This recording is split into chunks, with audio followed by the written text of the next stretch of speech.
வணக்கம் ஃப்ரெண்ட்ஸ். சிறகடிக்க ஆசை சீரியல்ல இன்னும் எபிசோட்ல என்ன நடக்குதுன்னு பார்க்கலாம் வாங்க. ரவியும் ஸ்ருதியும் அவங்களோட ஃபர்ஸ்ட் வெட்டிங் ஆனிவர்சரிய கிராண்டா செலிப்ரேட் பண்றதுக்கு பிளான் பண்ணி இன்விடேஷன் அடிச்சுட்டு வந்து அவங்க அப்பா அம்மாவுக்கு கொடுக்குறாங்க. அதுக்கடுத்து மனோஜ் முத்து கப்பிள்ஸுக்கும் கொடுக்க, ஏண்டா அம்மா அப்பா பேர் மட்டும்தான் போட்டிருக்கியா, எங்க பேர்லாம் போடலையான்னு முத்து கேக்குறாரு. நல்லா பாருன்னு சொல்ல பார்த்துட்டு, ஆமா எல்லார் பேரும் போட்டிருக்கு. ஆமா நான் உனக்காக கார் ஓட்ட போறேன், மீனா டெக்கரேட் பண்ண போறா, அம்மா டான்ஸ் ஆட போறாங்க. இவன் என்ன பண்ண போறான் அப்படின்னு மனோஜ காட்டி முத்து கேக்குறாரு. ஒரு நிமிஷம் 2 பேரும் முழிச்சாலும் உடனே சுதாரிச்சுக்கிற ரோஹிணி, அவங்க 2 பேருக்கும் நான் தானே மேக் ஓவர் பண்ண போறேன் அப்படின்னு சொல்ல, உன் பேரு ஓகே. ஆனா இவன் பேரு எதுக்கு அப்படின்னு முத்து கேக்க, டேய் ஒரு விசேஷம்னா குடும்பத்துல இருக்க எல்லார் பேரையும் தான் கார்டுல போடுவாங்க. வயசுல இவங்க சின்னவங்களா இருந்தாலும் அந்த பக்குவம் வந்திருக்குது பாரு. எல்லாருடைய பேரையும் போட்டிருக்கான் அப்படின்னு ரவிய பாராட்டுறாரு அண்ணாமலை. அதுக்காக இவன் சும்மா வந்துட்டு போவானாப்பா?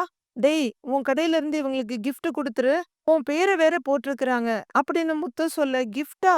என் ஷோரூம்ல இருந்து என்ன gift அப்படின்னு மனோஜ் யோசிக்க, எல்லாரும் மனோஜையே தான் பாக்குறாங்க. மனோஜ் ரோகிணிய பாத்துட்டு இருக்காரு. ரொம்ப நேரமா மனோஜ் யோசிச்சுட்டு இருக்க, ஆ கல்லாப்பெட்டி எடுத்துட்டு வந்து குடுறாங்கறாரு முத்து. உடனே மனோஜுக்கு திக்குன்னு ஆயிட திரு திருன்னு முழிக்கிறாரு. எல்லாரும் இது கேலின்றத புரிஞ்சுட்டு சிரிக்கிறாங்க. ஆனா அவருக்கு இன்னும் புரியல. எல்லாரும் தன் பையன கிண்டல் பண்றத பொறுக்க முடியாத விஜயா, டேய் அப்படின்னு கத்துறாங்க. கிஃப்ட் வரலனாலும் பரவாயில்ல, எல்லாரும் வர்றதுல தான் எனக்கு சந்தோஷமேன்னு ஸ்ருதி சொல்றாங்க.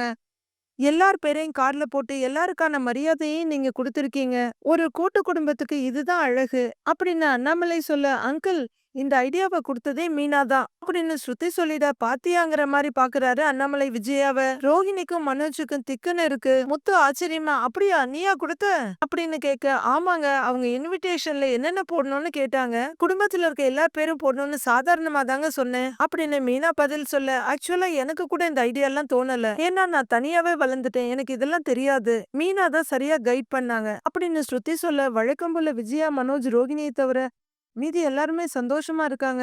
இந்த ஃபங்க்ஷன்ல எல்லாரும் ஹாப்பியா இருக்கணும் அப்படின்னு ஸ்ருதி சொல்ல, எல்லாரும் சிரிச்ச முகத்துக்கு மாறிடுறாங்க. மனோஜ் உனக்கு எத்தனை கார்டு வேணும்னு சொல்லு. ஓ உங்களுக்கு எத்தனை வேணும் அப்படின்னு ரவி கேட்க, பரிசுக்கு அப்புறம் 2 3 பேருக்கு தான் அப்படின்னு அண்ணாமலை சொல்லிட்டு இருக்க, மனோஜும் பக்கமா வந்துகிட்டு இருக்காரு. முத்துவோட மொபைல் ரிங்காக எடுத்து ஹலோங்கிறாரு.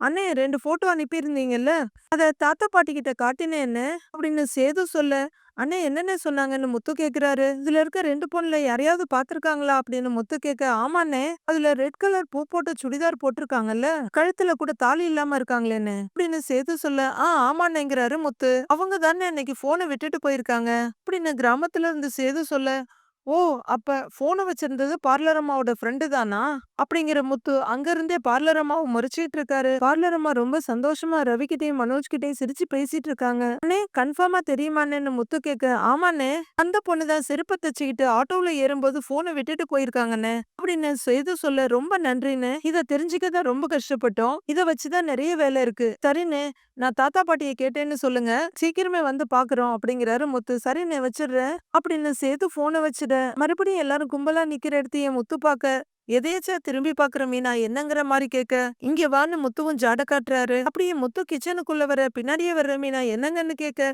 நம்ம தாத்தா பாட்டியோட சொந்தக்காரங்க சேதோன்னு தான் போன் பண்ணாரு, போட்டோவை தாத்தா கிட்ட காட்டியிருக்காரு அப்படின்னு முத்து சொல்ல, அப்படியா நம்ம போட்டோல அனுப்புனவங்க யாரும் இல்லல்ல அப்படின்னு தவிப்பா கேக்குறாங்க மீனா. ஆமா இப்படியே நம்பிக்கிட்டே இரு, பார்லர் அம்மாவோட ஃப்ரெண்டு தான் போனை விட்டுட்டு போயிருக்குன்னு முத்து சொல்ல, என்னது வித்யாவா அப்படின்னு மீனா ஷாக் ஆகுறாங்க. இப்ப தெரியுதா இது பார்லர் அம்மாவோட வேலை தானே அப்படின்னு முத்து சொல்ல, என்னால நம்பவே முடியலங்க, ரோஹிணி தான் அப்ப அந்த வீடியோவை வெளியே விட்டதா அப்படின்னு மீனா யோசனையா கேட்க, அதான் கன்ஃபார்ம் ஆயிடுச்சுல்ல, இப்பவே புடிச்சு போய் நான் கேக்குறேன் இருன்னு முத்து கிளம்ப, இருங்க இருங்க அவசரப்படாதீங்க, எல்லாரும் சந்தோஷமா இருக்காங்க, இப்ப பிரச்சனை எதுவும் வேண்டாம் அப்படின்னு மீனா சொல்ல, அப்ப இப்படியே விட சொல்றியா அப்படின்னு முத்து கேட்க, அவங்க வித்யாவை தானே அடையாளம் காட்டியிருக்காங்க, ரோகிணி பேரை சொல்லல அப்படின்னு மீனா கேட்க, கரெக்ட், அந்த வித்யாவை பார்த்து முதல்ல பேசலாம், அப்புறமா பார்லர் அம்மாவை கச்சேரி வச்சுக்கலாம் அப்படின்னு முத்து சொல்ல, அப்படின்ற மாதிரி தலையாடுறாங்க மீனா. வீட்டுக்குள்ள வச்சு பேச வேணாம்னு முத்துவும் மீனாவும் வெளியே வந்துடுறாங்க. நான் சொன்னது சரியா போச்சு பாத்தியா, இந்த பார்லர் அம்மாவோட ஃப்ரெண்டு கிட்ட தான் என் போன் இருந்துருச்சு, அப்படின்னு முத்து சொல்ல, என்னால இப்ப வரைக்கும் நம்ப முடியலங்க. அப்படின்னு மீனா சொல்ல, அதான் தாத்தா சொல்லிட்டாரே, இந்த பொண்ணு தான் வந்துச்சுன்னு. பார்லர் அம்மா தான் என் ஃபோன் எடுத்து அந்த பொண்ணுகிட்ட குடுத்துருக்கோம். ஏன்னா அன்னைக்கு மனோஜோட ஃபங்ஷனுக்கு இந்த பொண்ணு வந்துச்சுல்ல, பார்லர் அம்மா எடுத்து அதுகிட்ட குடுத்துருக்கணும். அப்படின்னு முத்து சொல்லிட்டு இருக்க, அப்ப சிட்டியால அந்த வீடியோ வெளிய போயிருக்காதா? அப்படின்னு மீனா கேட்க டென்ஷன் ஆகுற முத்து, அதான் பார்லர் அம்மாவுக்கு சிட்டிய தெரிஞ்சிருக்கே. எல்லாரும் சேர்ந்து பார்த்த வேலையா கூட இருக்கலாம். அப்படின்னு முத்து சொல்ல, சரி ஃபர்ஸ்ட் வித்யா கிட்ட உங்க ஃபோன் எப்படி வந்துச்சுன்னு கேட்டு பார்க்கலாமா? நான் கேக்குறேங்கிறாங்க மீனா. இல்ல இல்ல நீ ஒண்ணு கேட்க வேணாம். நான் கேக்குறேங்கிறாரு முத்து. ஏங்க நான் கரெக்ட்டா கேட்பேன். அப்படின்னு மீனா சொல்ல, இல்ல மீனா அதுக்கு இல்ல. உனக்கும் இப்ப அது ஃப்ரெண்டு தான். நீ வேற எல்லாரையும் நல்லவங்கன்னு நினைக்கிறவ. நீ சாதாரணமா கேப்ப. அது ஏதாவது சொல்லி உன்னை சமாளிச்சு விட்டுடும். அப்படின்னு முத்து சொல்ல, அப்ப நான் கேட்க மாட்டேனா? அப்படின்னு மீனா கேட்க, நீயே ஒரு அப்பாவி. எதை சொன்னாலும் நம்பிடுவேங்கிறாரு முத்து. ஏங்க மத்த விஷயம் மாதிரி இது இல்ல. என் தம்பி இதால அவமானப்பட்டிருக்கான். அவன் வாழ்க்கையே போக இருந்துச்சு. நான் எல்லாரையும் நல்லவங்கன்னு நினைப்பேன் தான். ஆனா நமக்கு ஒரு ஆள் கெடுதல் பண்ணா அவங்கள சும்மாவே விட மாட்டேன். அப்படின்னு மீனா கொஞ்சம் வேகமாவே சொல்ல, அதெல்லாம் கரெக்ட் தான் மீனா. இருந்தாலும் உனக்கும் அந்த பொண்ணுக்கும் நல்ல பழக்கம் இருக்கு. அதனால ஏதாவது பாவமா பேசி உன்னை ஏமாத்திரும். நீயும் மனசு இழகிடுவ. நான் போய் கேக்குறேன்னு முத்து சொல்ல, அப்ப உங்களுக்கு மட்டும் என்ன இழகாத மனசா? நீங்களும் எல்லாருக்கும் இரக்கம் பாக்குறவர் தானே? அப்படின்னு 2 பேரும் ஒருத்தர ஒருத்தர் மாத்தி மாத்தி பாராட்டிக்கிட்டு இருக்காங்க. எனக்கு யார் யார்கிட்ட இரக்கம் காட்டணும்னு நல்லா தெரியும். நான் பாத்துக்கிறேன்னு முடிவா சொல்றாரு முத்து. வித்யா அவங்க வீட்ல சோஃபால உட்கார்ந்து வேலை பார்த்துட்டு இருக்காங்க லேப்டாப்ல. கதவு தட்டுற சத்தம் கேட்ட உடனே யாரு முருகன் வந்திருப்பாரோ? நேத்து வரவே இல்லையே, அவரா தான் இருக்கும் அப்படின்னு நினைச்சிட்டு லேப்டாப்ப சோஃபால வைக்கிறாங்க. டக்குன்னு ஒரு எட்டு போனவங்க ஞாபகம் வந்த மாதிரி மொபைல் எடுத்து பார்த்து தலை முடி முகத்தெல்லாம் சரி பண்ணிக்கிறாங்க. ரொம்ப அழகா இருக்கடின்னு அவங்களே அவங்களுக்கு சொல்லிக்கிட்டு வந்து சிரிப்போட கதவு திறக்கிற வித்யா அப்படியே அதிர்ச்சி ஆயிடுறாங்க. வாசப்படி அடிச்சுட்டு முத்து நிக்க, நீங்க அப்படின்னு வெளியே வர்றாங்க வித்யா. வெளியே வந்து நிக்கிற முத்துவும், ஏன் ஆள் அடையாளம் தெரியலையா அப்படின்னு கேட்க, தெரியுது முத்து, திடீர்னு வந்திருக்கீங்களே அப்படின்னு வித்யா கேக்குறாங்க. திடீர்னு சில விஷயங்கள் தெரியும் போது திடீர்னு தானே வர முடியும். அப்படிங்கிற முத்து வித்யாவை தாண்டி வீட்டுக்குள்ள போறாரு. வித்யாவுமே கொஞ்சம் குழப்பமா அப்படியே பின்னாடியே வந்து, மீனா வரலையான்னு கேக்குறாங்க. இல்ல நான் மட்டும்தான் வந்தேன். இப்ப எனக்கு தான் வேலையாகணும் அப்படின்னு முத்து சொல்ல, என்ன வேலைன்னு லைட்டா பயத்தோட கேக்குறாங்க வித்யா. எனக்கு ஒரு உண்மை தெரிஞ்சாகணும்னு முத்து சொல்ல, நீங்க சொல்றது எதுவுமே எனக்கு புரியலங்கிறாங்க வித்யா. எனக்கும் தான் புரியல. கொஞ்சம் புரிஞ்சுட்டு போலான்னு தான் இங்க வந்திருக்கேன். அப்படிங்கிற முத்து பாக்கெட்ல இருந்து மொபைல் எடுத்து காட்டி, இது என்னன்னு தெரியுதாங்கிறாரு. பார்த்தா தெரியலையா போனுங்கிறாங்க வித்யாட்ட கொஞ்சம் டென்ஷனா. நான் மட்டும் என்ன ஃபேன் நான் சொன்னேன். என்ன போன் இது அப்படின்னு முத்து கேக்குறாரு.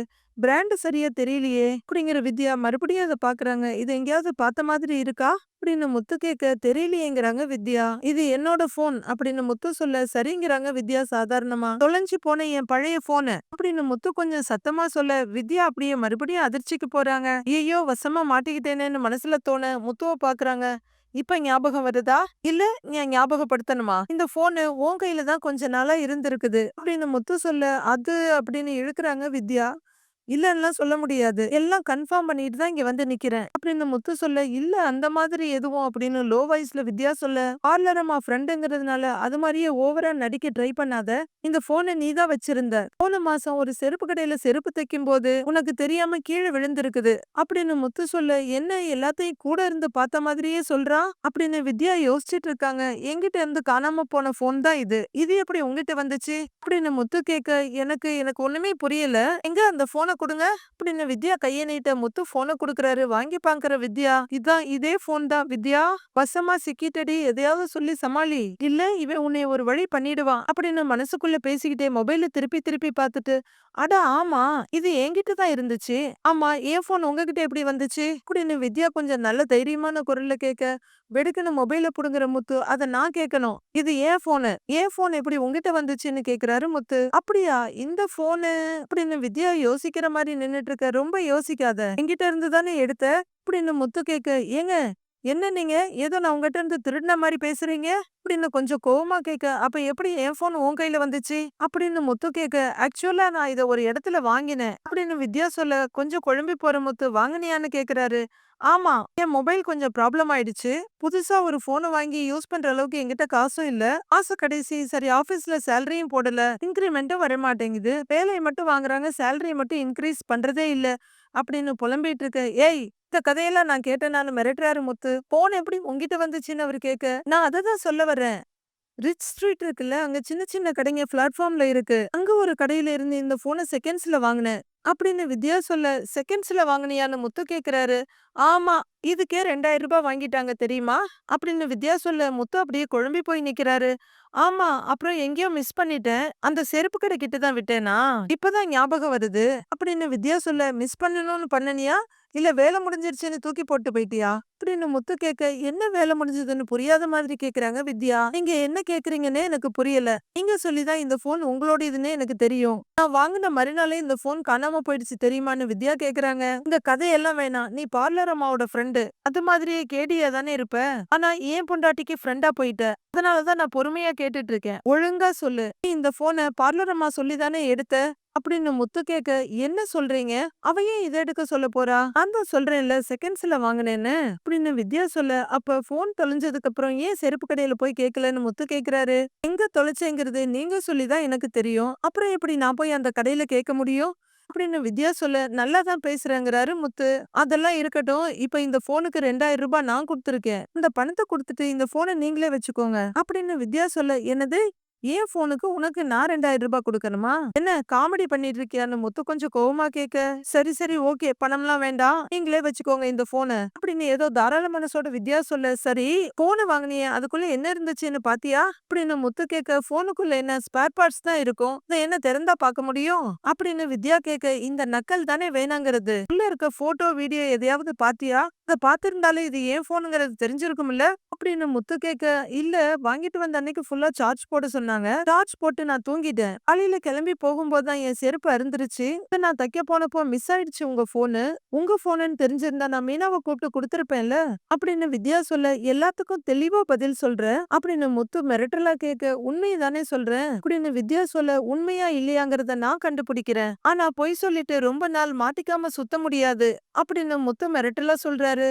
ஏதோ நான் தப்பு பண்ணிட்டு பொய் சொல்ற மாரி சொல்றீங்க அப்படின்னு வித்யா சொல்ல, நீ தப்பு பண்ணியோ இல்ல தப்பு பண்ணவங்களுக்கு உடந்தையா இருந்தியோ அதெல்லாம் எனக்கு தெரியல. ஆனா சீக்கிரமே தெரியும்னு முத்து சொல்றாரு. நீங்க சொல்றது எதுவுமே எனக்கு புரியல. இந்த போனால எனக்கு ரூ. 2000 லாஸ் அப்படின்னு வித்யா சொல்ல, உன் கைக்கு இந்த போன் வந்ததால உனக்கு ரூ. 2000 தான் லாஸ்.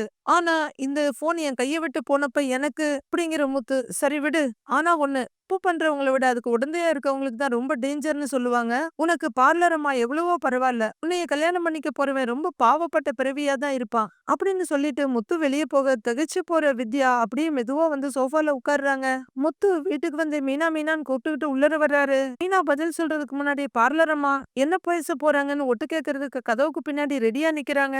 என்னங்க என்னாச்சுங்கன்னு கேட்டுட்டு வராங்க மீனா. என்னங்க வித்யாவை போய் பாத்தீங்களா?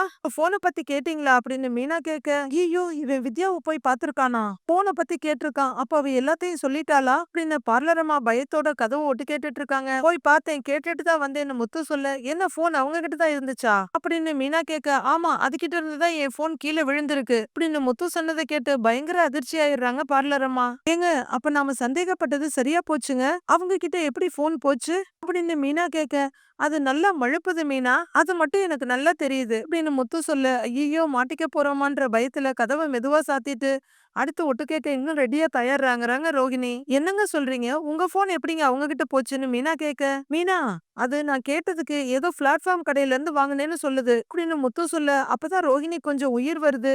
மறுபடியும் கதவை திறந்துட்டு லைட்டா எட்டி பாக்குறாங்க.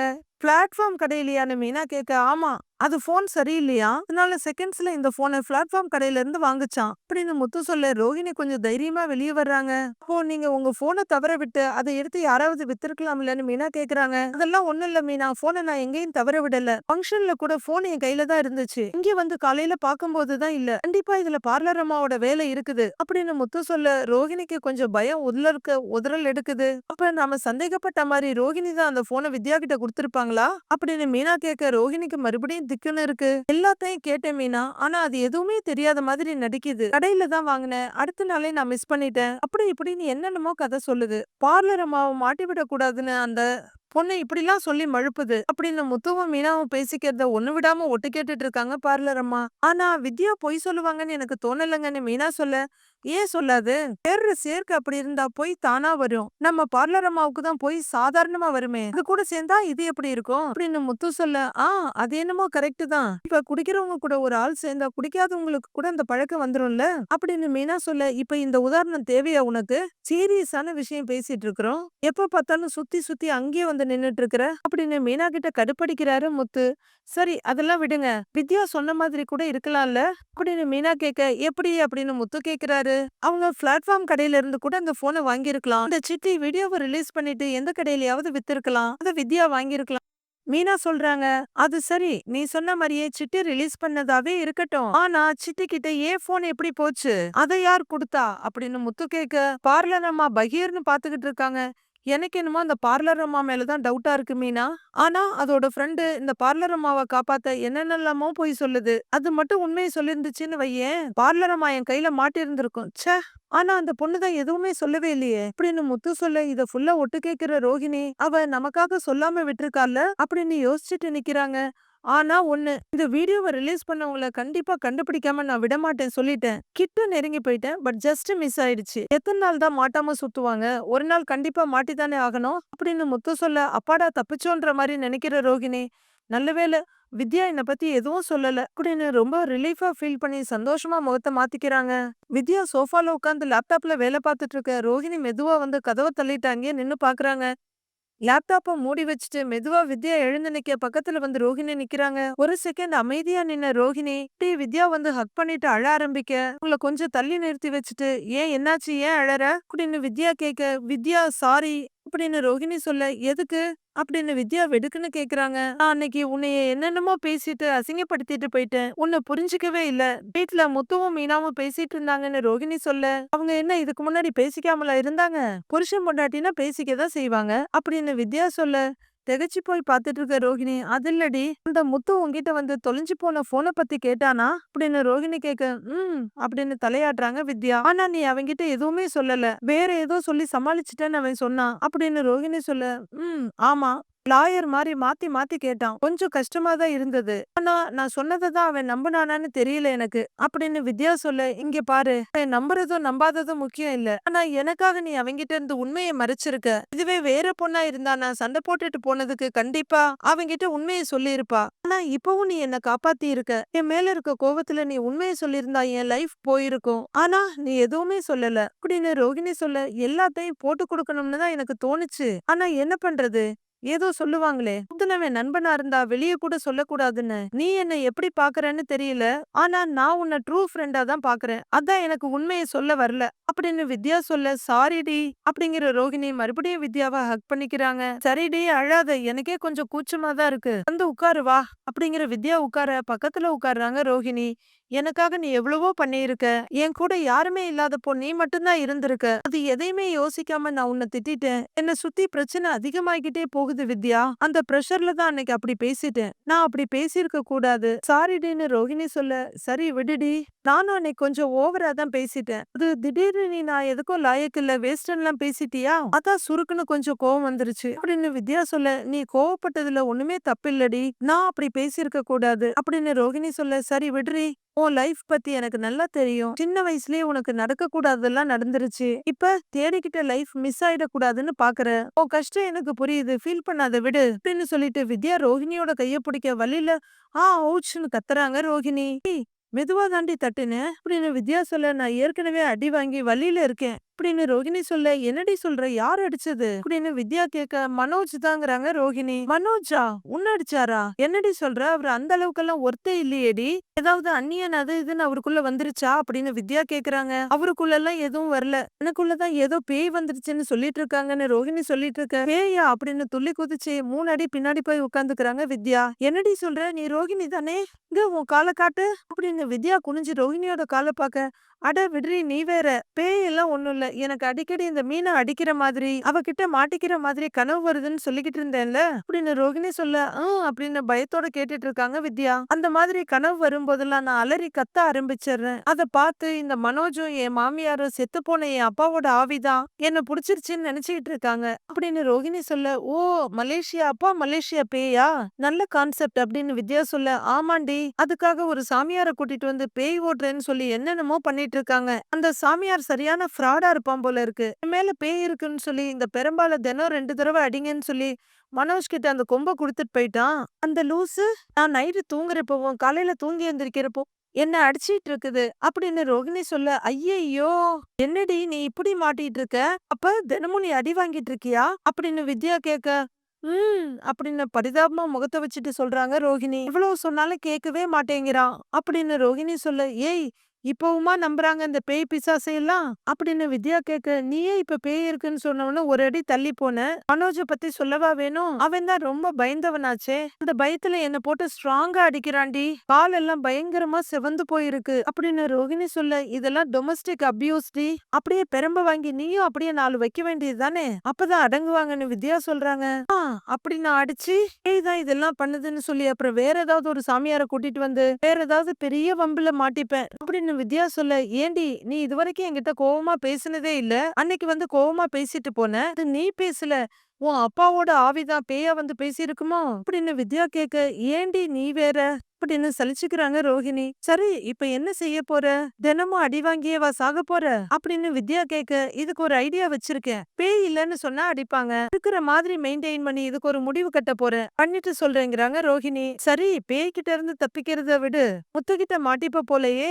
என்னையே தேடி வந்துட்டான், அவனுக்கு சிட்டி மேல ஸ்ட்ராங்கா ஒரு டவுட் இருக்கு. முத்து அடுத்து அவங்கிட்டயும் போய் பேசினாலும் பேசுவான், ஜாக்கிரத அப்படின்னு வித்யா சொல்ல, கண்டிப்பா அவன் ட்ரை பண்ணுவான் அப்படின்னு ரோகிணி சொல்றாங்க. இப்ப என்ன பண்ண போற அப்படின்னு வித்யா கேட்க, சிட்டிய கொஞ்சம் அலர்ட் பண்ணணும், அவனை பார்த்து பேசுவோம் அப்படின்னு ரோகிணி சொல்ல, வித்யாவும் சரிங்கிறாங்க. திடீர்னு ஞாபகம் வந்தவங்களா, சொல்ல மறந்துட்டேன், ரவிக்கும் ஸ்ருதிக்கும் ஃபங்க்ஷன் இருக்கு, நீயும் வந்துருன்னு கூப்பிடுறாங்க ரோகிணி. ஓ பார்ட்டியா, வந்துட்டா போச்சு அப்படின்னு வித்யா சொல்ல, 2 கேடிங்களும் ஒருத்தர் ஒண்ணு பார்த்து சிரிச்சிட்டு இருக்குதுங்க. வீட்டுல முத்து ரவி கிட்ட, டேய் என்னடா பிரச்சனை, பலகுரல் எங்கடா போச்சு அப்படின்னு கேட்க, அதான் சொன்னேனே டப்பிங்னு அப்படின்னு ரவி சொல்றாரு. உன் முகத்தை பார்த்தா எனக்கு தெரியாதா, திருட்டு மொழி முழிச்சிட்டு இருக்கிற, என்ன பிரச்சனைன்னு சொல்லுடா, பலகுரல் எங்கடா அப்படின்னு முத்து கேட்க, தெரியலடா எங்க போனானே தெரியல, போன் வேற ஆஃப்ல இருக்குங்கிறாரு ரவி. ஃபங்க்ஷன் ஸ்டார்ட் ஆன மாதிரி தெரியுது. சுதாவும் அவங்க ஹஸ்பண்ட் வாசுதேவனும் வர்றாங்க. 2 பேரும் ஹரிக்கு ஷேக் ஹேண்ட் கொடுத்துட்டு, மோளே அப்படின்னு வாசுதேவன் கூப்பிட, ஸ்ருதி எங்க மாப்பிள்ளன்னு கேக்குறாங்க சுதா. ரவி அப்படியே திகைச்சு போறாரு. இதுதான் நாளைய ப்ரோமோ. ஸ்ருதி என்ன ஆச்சு, எங்க போனாங்க, இதுல என்ன பிரச்சனை வரப்போகுதுன்னு நாளைக்கு பார்க்கலாம் ஃப்ரெண்ட்ஸ்.